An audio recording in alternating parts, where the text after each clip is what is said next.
네, 안녕하세요. 이번에 포트폴리오를 부탁해 개발자 편을 함께 진행할 메이커준입니다. 저와 함께 설레는 포트폴리오는 어떤 과정으로 만들 수 있을지 함께 알아볼 건데요.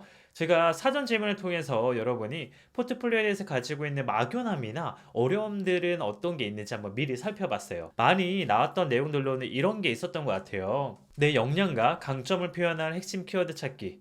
포트폴리오 형식은 어떻게 만들어야 할지, 또 내 경험들을 어떻게 압축할지 등 어떤 내용을 어떤 형식으로 쓰는 게 좋을지 많은 고민이 드시는 것 같더라고요. 그래서 오늘 어떤 내용을 어떤 형식으로 써야 할지를 쭉 말씀드릴 건데요. 그 전에 중요한 핵심부터 말씀드리자면 이력서, 자소서, 포트폴리오의 모든 본질은 나의 역량 순으로 나의 경험을 보여주는 것이다. 라고 먼저 생각을 해주시면 좋을 것 같아요. 그런데 문제는 내가 어떤 역량을 강조해야 할지가 좀 막연하다는 걸 텐데요. 어떤 역량을 강조하고 내 경험 중 또 어떤 거를 얼마나 보여줘야 할지 막연하잖아요. 이때 참고할 만한 아주 훌륭한 커닝 페이퍼가 있어요. 심지어 회사가 대놓고 제발 잘 참고해달라고 만들어주는 건데요. 그건 바로 채용 공고 페이지에 있는 JD, Job Description이에요. 회사의 JD에는 기업의 입장에서 해당 직군에게 어떤 역량을 원하는지 명확하게 작성되어 있어요.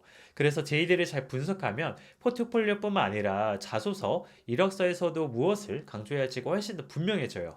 그런데 생각보다 이 JD를 잘 활용하지 못하시는 분들이 많더라고요. 그래서 간단하게 JD를 어떻게 분석하고 활용할 수 있는지 알려드릴게요. 예를 들어 A라는 회사의 프론트엔드 개발자 채용 공고에 이런 내용이 있다고 해볼게요. 리액트를 사용한 개발 경험이 있으신 분, REST API로 다양한 서비스를 연동해본 경험이 있으신 분, AWS 등 클라우드 환경의 배포, 운영 경험이 있으신 분. 이 요구사항을 기업의 입장에서 생각을 해보면 어떤 경험을 써야 할지가 좀 더 명확해집니다. 리액트를 사용한 개발 경험이 있으신 분, 이 요구사항의 경우에는 이 회사가 아니면 이 팀이 리액트로 어떤 서비스를 만드는지 기술 블로그나 유튜브를 통해서 리액트로 성취하고자 하는 기술적인 도전은 어떤 것들이 있는지를 찾아볼 수 있을 거예요.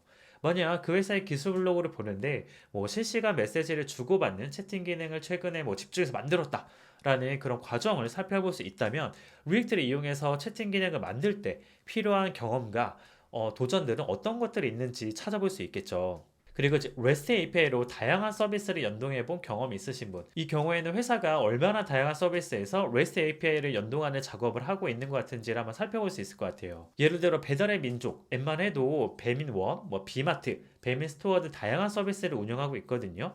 이 다양한 서비스에서 REST API를 연동할 때 고려할 점은 없는지 이미 그런 시행착오가 블로그나 회사의 유튜브에 있다면 반드시 찾아봐야 하는 내용이겠죠. 이런 식으로 JD를 분석하고 기업의 입장에서 생각해보는 경우가 많이 없더라고요. 하지만 기업의 JD는 모두 맥락이라는 게 있어요. 어떤 맥락 속에서 이런 요구사항이 나왔는지를 한번 찾아보고 고민해보면 이력서와 포트폴리오에 내가 쓸 내용과 그 퀄리티가 완전히 달라질 수밖에 없습니다. 그래서 내 역량을 표현하는 데 있어서도 이 맥락을 드러내는 게 굉장히 중요해요. 이 맥락을 드러내기 위해서 단순히 프로젝트 이름과 간단한 설명만 있는 게 아니라 내가 어떤 맥락 속에서 어떤 기술과 전략을 사용했는지를 보여주는 게 중요한 거죠. 이때 굉장히 중요한 포인트는 그 맥락 속에서 단순히 내가 한 경험이 아니라 내가 잘한 경험을 드러내야 한다는 거예요.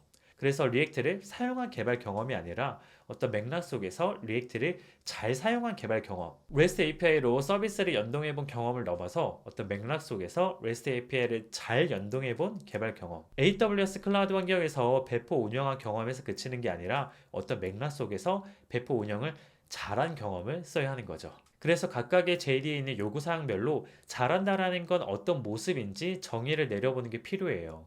물론 이 정의는 개발자마다 서비스마다 환경 요소의 맥락에 따라 다를 수밖에 없어요. 그래서 내가 경험한 맥락 속에서 각 기술을 잘 사용한다는 것의 정의는 어떻게 될지 또 그 정의에 맞춰서 나는 어떤 경험과 시도들을 했는지를 보여줘야 돼요. 예를 들어 내 경험상 디자인 시스템을 만드는데 리액트를 사용한 경험이 있다고 해볼게요. 그 경험을 떠올려 봤을 때 리액트를 잘하는 데 있어서 가장 중요한 것이 컴포넌트를 의미 있는 단위로 쪼개고 재사용성을 높이는 것이다 라고 하는 자른나는 모습에 대한 그림을 그릴 수 있었다고 해볼게요. 그러면 포트폴리오에 디자인 시스템을 만드는 리액트 프로젝트를 했다 라고 그냥 기술하는 게 아니라 내가 해당 프로젝트를 만드는 데 있어서 컴포넌트의 분리와 재사용성에 대해서 어떤 고민을 했는지 그 과정을 더 자세하게 드러내야 하는 거죠. 재사용성이 높은 컴포넌트 작성을 위해서 내가 어떤 고민을 했는지 또 어떤 과정을 통해 리팩터링 했는지를 드러내면은 내 포트폴리오는 남들과 확연히 달라질 수밖에 없을 거고 나만의 색깔과 장점 또한 훨씬 더 잘 드러날 거예요. 이런 식으로 JD에 있는 요구사항을 내가 그 기술을 사용한 맥락과 더불어서 내가 생각하는 잘한 경험과 연결해서 문장으로 작성해 보면 기본적으로 정말 좋은 이력서가 됩니다. 그리고 그 좋은 이력서에 보다 자세한 과정을 드러낸 게 포트폴리오가 될 수 있을 거고요. 이렇게 하면은 정말 자연스럽게 탄탄한 포트폴리오가 될 수밖에 없어요. 그리고 이 포트폴리오는 마치 그 팀을 위해서 태어난 사람처럼 여러분의 역량을 정말 빛내주고 잘 드러내줄 거예요. 그런데 여기서 또 하나 드는 고민점은 포트폴리오를 어떤 형식으로 쓰는 게 어느 정도 수준으로 자세하게 작성하는 게 좋을지 또 궁금하잖아요. 그래서 일단은 최대한 심플하게 나의 역량이 한 문장들로 드러나는 이력서부터 만들어 보세요. 그리고 그 문장들을 최대한 자세하게 드러날 수 있게끔 확장해 나가보는 거죠. 포트폴리오를 뭐 여기까지 만들어야 한다라는 절대적인 기준은 없잖아요.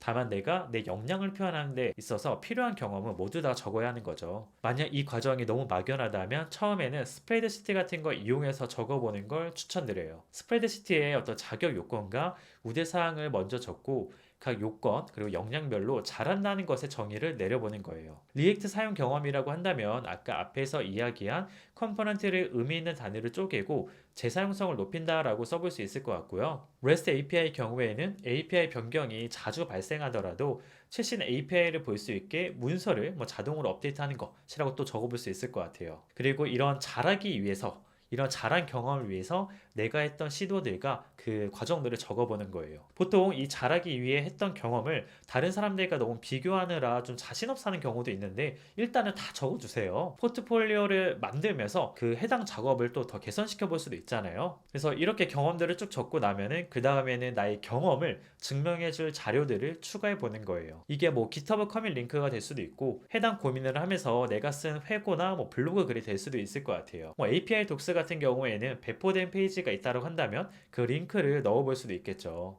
먼저 이렇게 항목들을 쭉 뽑고 나서야 포트폴리오 형식에 대해서 고민을 해야 내 역량을 가장 잘 드러내기 위한 방법으로 나만의 포트폴리오를 만들어 나갈 수가 있어요. 그래서 나의 역량을 드러낼 내용을 먼저 작성해 보는 게 중요합니다. 그리고 그 내용을 잘 표현하기 위해서 뭐 GitHub의 프로필, 노션, 본인만의 웹페이지 등 다양한 형태로 포트폴리오를 만들어 볼 수 있을 것 같아요.